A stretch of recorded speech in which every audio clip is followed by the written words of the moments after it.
যেখানেই আমিরে জামাতের সমাবেশ ঘটতেছে সেখানেই লক্ষ লক্ষ জনতা পঙ্গ পাহাড়ে ঢাল নামতেছে। এই সমাবেশগুলো দেখে তারা আজকে পাগল হয়ে যাচ্ছে। আগামী 4 ফেব্রুয়ারি পিরোজপুরে লক্ষ লক্ষ জনতা ঢাল নামবে। কিছু টেন্ডারবাজ চাঁদাবাজরা তারা কুরুচিপূর্ণ মন্তব্য শুরু করে দিয়েছে। ইনশাআল্লাহ 6 তারিখে পিরোজপুরে সাধারণ জনগণ তাদেরকে বিদ্যা আঙ্গুল দেখিয়ে 12 তারিখে দাঁড়িপাল্লা মার্কেট বিজয়ের মধ্য দিয়ে আমরা এই ব্যবস্থা গ্রহণ করবো ইনশাআল্লাহ।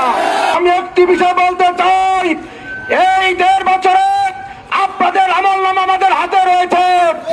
বেশি বাড়াবাড়ি করলে আমরা প্রকাশ করে দেবো। করতে গিয়ে কে কোথায় করেছেন, কার দোকান থেকে কয় টাকা নিয়েছেন, কাকে বাড়ি থেকে নামিয়ে টাকা আদায় করেছেন, কার কাছ থেকে কি টাকা নিয়েছেন, সকল ডকুমেন্ট আমাদের কাছে আছে। কে গাড়ি উপহার পেয়েছেন, কে কোন জায়গা থেকে কোন ঠিকাদার কাছে টাকা নিয়েছেন, সকল কিছু কিন্তু আছেন। আপনারা সাবধান হন, আমরা প্রকাশ করতে চাই না। যদি প্রকাশ করে দিই আপনাদের লুঙ্গি কিন্তু খুলে যাবে। আমি বলতে চাই পিরোজপুরের আমাদের সহাবস্থান আমরা এখনো চাই। যদি বেশি বাড়াবাড়ি করো আমরা এমন কর্মসূচি গ্রহণ করবো, তোমাদের আমলনামা আমরা প্রকাশ করে দেবো, তোমরা কিন্তু মুখ দেখাতে পারবে না। সাবধান হয়ে যাও প্রিয় বন্ধুরা। আমরা এই পিরোজপুরের আমাদের এই পিরোজপুরে ভোটার রয়েছে, স্থায়ী হোল্ডিং রয়েছে। আমরা এখানে বেঁচে আসিনি, আমরা এখানে সাগর পাড়ি দিয়ে আসিনি। আমাদের জামাতের গভীরতা অনেক দূরে অনেক দূরে।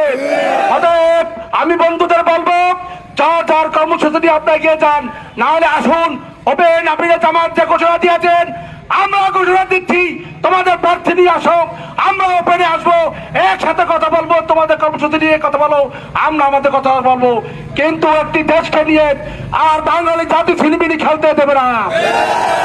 সম্মানিত ভাইরা, আমি আপনাদের আহ্বান জানাবো 6 তারিখে আপনারা সকল দল মত নির্বিশেষে মানবিক নেতা আগামী বাংলাদেশ যিনি পরিচালনা করবেন ইনশাআল্লাহ তার কাছ থেকে গুরুত্বপূর্ণ কথা শুনবেন, আমাদের জনসভাকে সাফল্যমণ্ডিত করবেন এই আশা করি।